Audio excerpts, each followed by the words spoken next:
The faith, he was warned that it was coming. He took it by faith as a fact.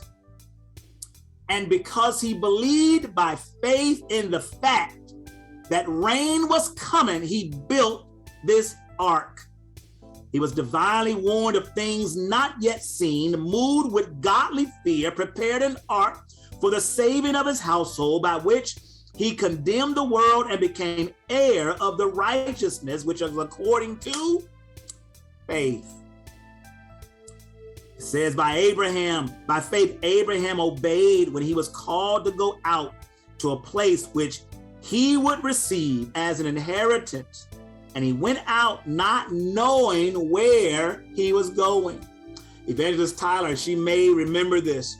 When I decided I was going to pack up everything I owned and move from Florida to Georgia, because God had called me to this thing, this ministry.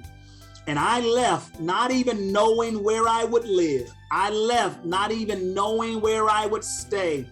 I drove until I found a hotel here that I would get a room, hadn't applied for a job, didn't know where I was going to work. And I don't remember I don't know if she remembers, but I remember we were on a family trip to Wisconsin, and she made a statement that at that trip where she called me Abraham. I don't know if you remember that.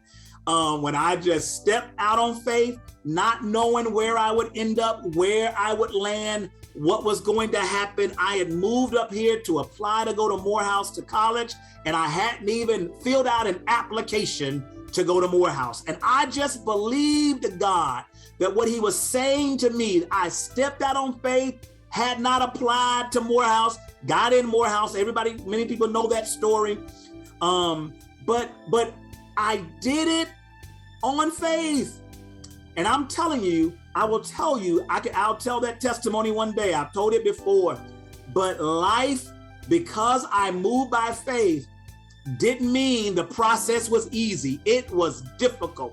Many times I wanted to go back to Florida because it was harder than I expected. I honestly thought that because I was moving by faith, doing what I knew in my heart of hearts that God was telling me to do, that every light was going to turn green, all the speed bumps were going to go away. I wasn't going to have any issues because I was doing exactly what God told me to do. I was moving by faith, but obstacles came as soon as I arrived.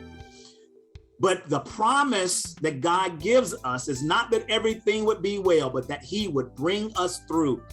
And I have a testimony that because I operated by faith, that I know that God is true to his word. And so it doesn't mean that everything's going to be easy, but what it does mean is that God is not going to leave you when you're doing what he told you to do. Many of you all have heard me tell this story about the disciples. When Jesus was on the shore, he went into the mountains to pray. He told his disciples to get on a boat and meet him on the other side. They got in the boat, pushed out into the sea, and when they got out there, operating in obedience to God, a storm arrived. They were doing what God said.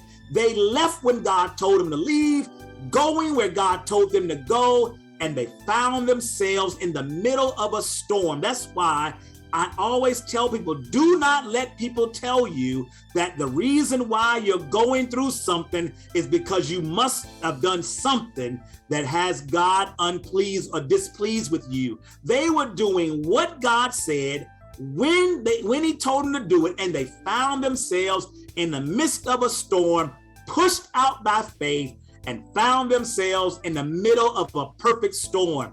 But you know what else they found? Jesus walking toward them in the middle of the same storm. And I just want to encourage somebody. Maybe you find yourself in the middle of a storm in your own life, and you're getting discouraged because you feel like you're doing the things that God is telling you to do, and all the lights didn't turn green, all the speed bumps didn't go away. I find myself in the middle of a storm and I'm asking God why. I came up here doing what I believe God was telling me to do, and within a week, somebody broke in my car. And I was like, God, what's good in this? Your word says all things work together for the good of those who love God and who are called according to your purpose. What is God? I asked God that question. What is good in this? I'm doing what you told me to do, going where you're telling me to go, and here I am. No job. Now my car's broken into. What's good in this? But through all of it, God was moved by my faith. And what I learned is that everything may not go the way I intended it to go, but God still, even in the midst of all of it, did not leave me, nor did he forsake me. And even in the midst of that thing, God used it to bless me. And so I just believe in God responding to faith. So that's Abraham. And Abraham comes back up later on. By faith, talking about Abraham, he dwelt in the land of promise as in a foreign country, dwelling in the tents with Isaac and Jacob, the heirs with him of the same promise. For he waited for the city which has foundations, whose builder and maker is God. By faith, Sarah herself also received strength to conceive seed, and she bore a child when she was past the age of childbearing, because she judged him faithful who had promised. Therefore, from one man, and him as good as dead, were born as many as the stars of the sky, in multitude innumerable, more than can be numbered, as the sand which is by the seashore. That God is letting us know that he blesses us when we move by his faith. It says, these all died in faith, not having received the promises, but having seen them afar off, were assured of them, embraced them, and confessed that they were strangers and pilgrims on the earth. Watch this. These all died in faith, not having received the promises. Watch this. God made a promise to Abraham that if he followed him, and if you go back to Genesis and you look at the story of Abraham, Abraham doesn't come from a family of people who worship God. Abraham's father worshiped the moon. He worshiped the stars. Abraham was spoken to by God and was told, think about this, to leave everything he knew and understood. And if he does it, God said he would bless him. Genesis chapter 12, beginning at verse 1. It says, now the Lord said to Abram, get out of your country, from your family, and from your father's house, to a land I will show you. He didn't even tell him what the land was. Leave everything you know and go to a land that I will show you. If you do it, Abram, I will make your name great. I will make you a great nation, rather. I will bless you and make your name great. And you, watch this, not only will I make your name great, and this is where I believe if you can underline this part of verse 2, and you shall be a blessing. God blesses each of us to be a blessing. So don't ever stop at the first part of that.